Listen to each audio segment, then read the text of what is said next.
Dhanushkodi Bengal ഉൾക്കടലും Indian മഹാസമുദ്രവും ഒരുമിക്കുന്നതിന് സാക്ഷിയാകുന്ന ഇന്ത്യയിലെ ഏക പ്രേത നഗരം. 1964 ഡിസംബറിൽ മരണദൂതുമായി എത്തിയ ചുഴലിക്കാറ്റ് ആഞ്ഞു വീശുന്നതിന് മുമ്പ് വരെ ധനുഷ്കോടിയിൽ എല്ലാം സാധാരണ നിലയിലായിരുന്നു. കടലിനെ ആശ്രയിച്ച് കഴിയുന്ന വളരെ കുറച്ച് പേർ മാത്രമുള്ള ഒരു ചെറിയ നാട്.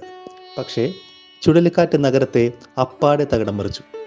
മണിക്കൂറിൽ 270 കിലോമീറ്റർ വേഗത്തിലാണ് അന്ന് കാറ്റ് വീശിയടിച്ചത്. വേലിയേറ്റത്തിൽ 20 അടിയോളം ഉയരത്തിൽ തിരമാലകൾ ഉയർന്നു പൊങ്ങി.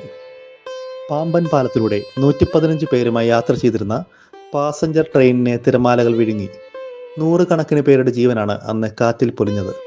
അതോടെ പാമ്പൻ പാലത്തിലൂടെ മാത്രം രാജ്യവുമായി ബന്ധപ്പെട്ട് കിടന്നിരുന്ന ധനുഷ്കോടി പഴയ കാലത്തിൻ്റെ അവശേഷിപ്പുകൾ മാത്രം താങ്ങുന്ന ഒരു പ്രേത നഗരമായി മാറുകയായിരുന്നു. ഒരു കാലത്ത് ജനത്തിരക്കേറിയ റെയിൽവേ സ്റ്റേഷൻ്റെ അവശേഷിപ്പുകൾ ഇപ്പോഴും നഗരത്തിലുണ്ട്. പഴയ കാലത്തിൻ്റെ അവശേഷിപ്പുകൾ കാണാൻ ഇപ്പോഴും ധാരാളം സഞ്ചാരികൾ ധനുഷ്കോടിയിലെത്താറുണ്ട്.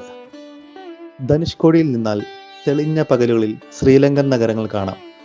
ലങ്കയോട് അത്ര അടുത്താണ് ഈ നഗരം. ഭൂതകാലത്തിൻ്റെ തിരുശേഷിപ്പുകൾ തന്നെയാണ് ഈ പ്രേത നഗരത്തെ സഞ്ചാരികളുടെ പ്രിയപ്പെട്ട ഇടമാക്കി മാറ്റുന്നത്. രാമസേതുവിനും രാമേശ്വരത്തിനും അടുത്തായതുകൊണ്ട് തന്നെ സഞ്ചാരികളുടെ ലിസ്റ്റിലും ധനുഷ്കോടി ഇടം പിടിക്കുന്നു.